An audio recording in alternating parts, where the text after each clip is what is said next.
¿Cómo están todos? Sean bienvenidos al primer video del blog. Mi nombre es Álvaro Moreira y en este primer video introductorio queremos compartirles un pequeño pedazo de historia de cómo se originaron y qué son las redes de computadoras. Pues todo comienza en la década de los años 50, sí, hace mucho tiempo. Y se crea en Estados Unidos esta agencia, la agencia ARPA, que era la Agencia de Investigación de Proyectos Avanzados. Esta agencia jugaría un rol fundamental en el lanzamiento de la revolución de la información. ARPA tenía como objetivo la investigación y desarrollo de proyectos que tengan un potencial significativo en las aplicaciones tanto militares como comerciales. Esta agencia tenía diversas divisiones, donde cada división se encargaba de desarrollar un área en particular.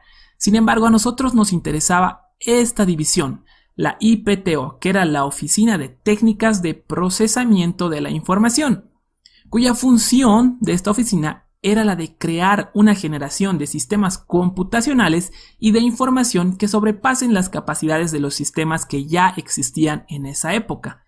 En esa época no existían redes de computadoras, no había comunicación entre dos computadoras.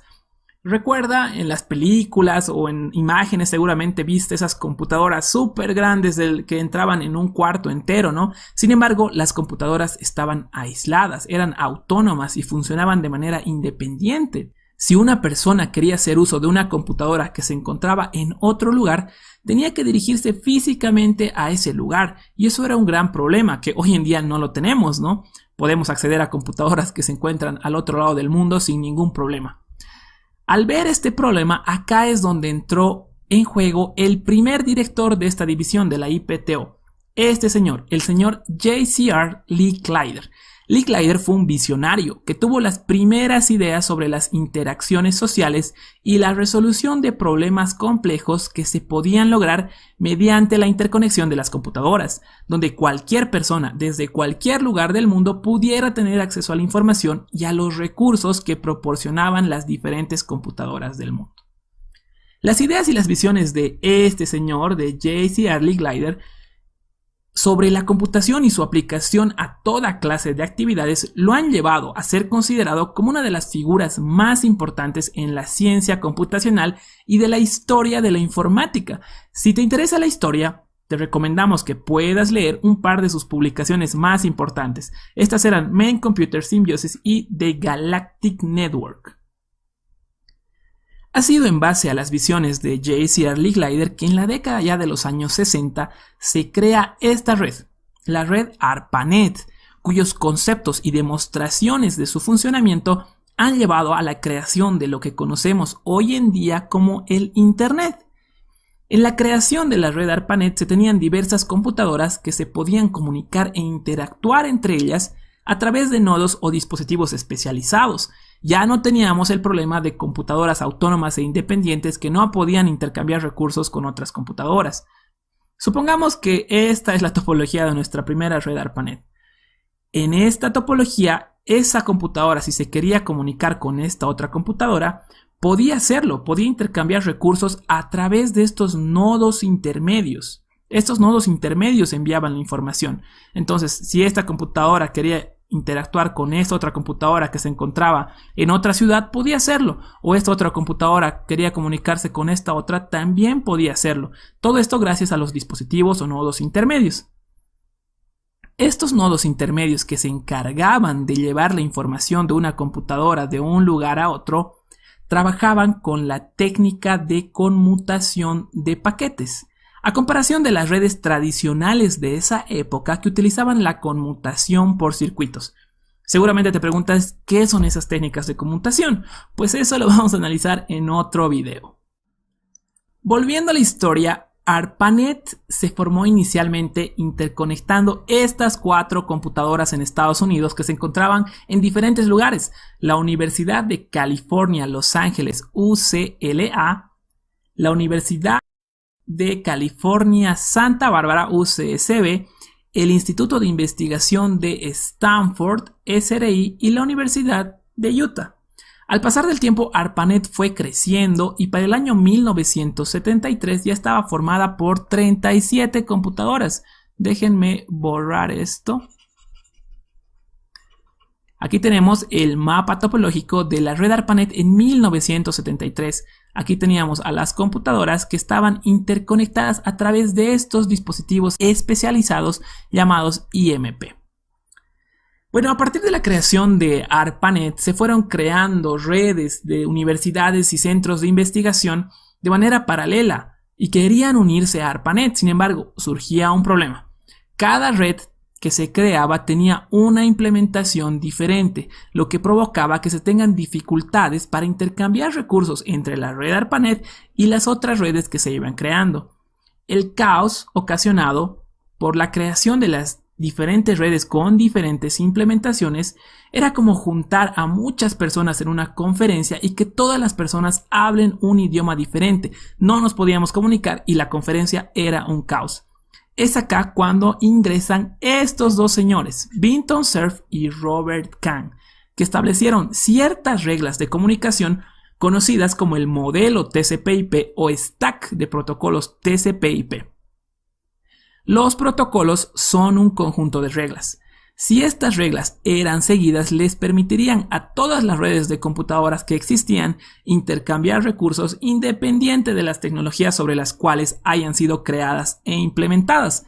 Ya en 1983 se convierte a TCP/IP como el estándar de la red ARPANET, es decir, computadora o red que quería unirse a ARPANET, comunicarse con las computadoras de la red ARPANET, tenía que seguir las reglas del modelo TCP/IP.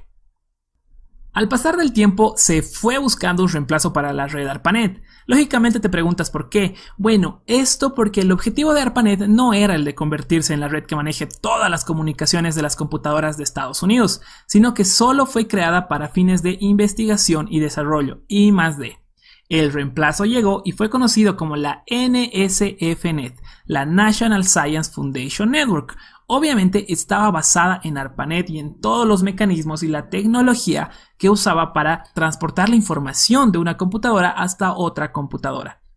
La NFCnet fue creada con un propósito de tener una red abierta para todas las universidades y centros de investigación, siempre y cuando no se utilice con propósitos comerciales.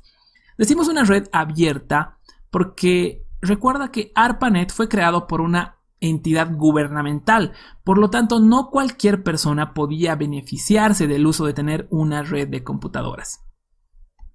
La NFCnet estaba formada inicialmente por 6 centros de computadoras que se interconectaban a través de enlaces de 56 kilobits por segundo, kbps. A la combinación de estos 6 centros de computadoras y los enlaces de 56 kilobits por segundo se le denominó backbone, es decir, era la columna vertebral, la parte más importante de la red que iba a servir para la interconexión de las diferentes redes de universidades y centros de investigación de Estados Unidos. La idea fue que a este backbone, supongamos que esto es el backbone, se conecten redes regionales y que a las redes regionales se conecten redes de campus más pequeñas, conformando una red de redes de diversos niveles que iba creciendo de manera continua.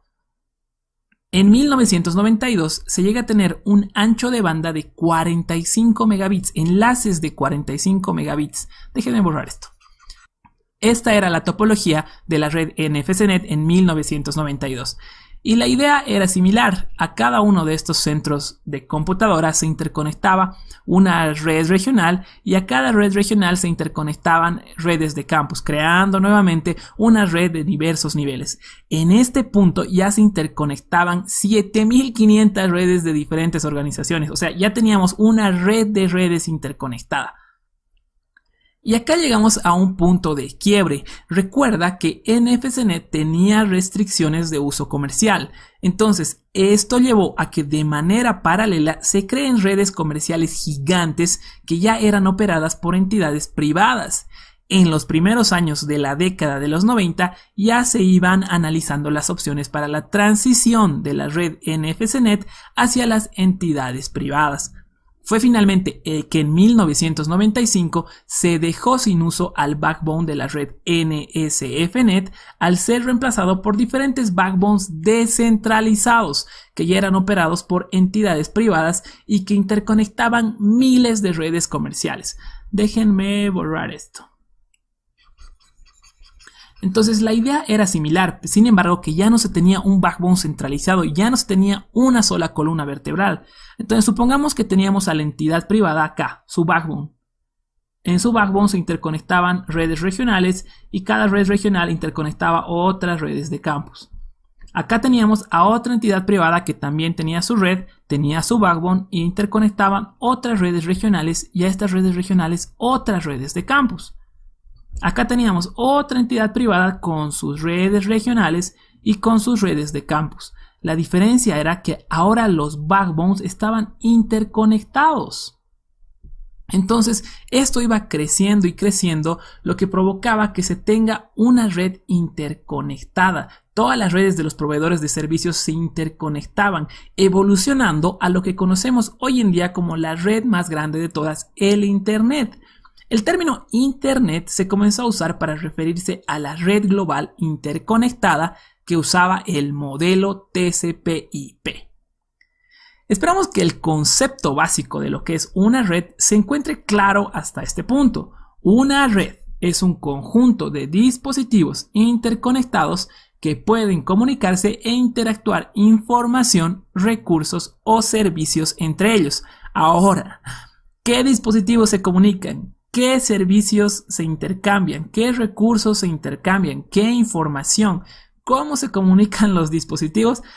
Pues verás, queda un camino muy largo para aprender los detalles del funcionamiento de una red de computadoras. Así que los esperamos en el siguiente video del blog.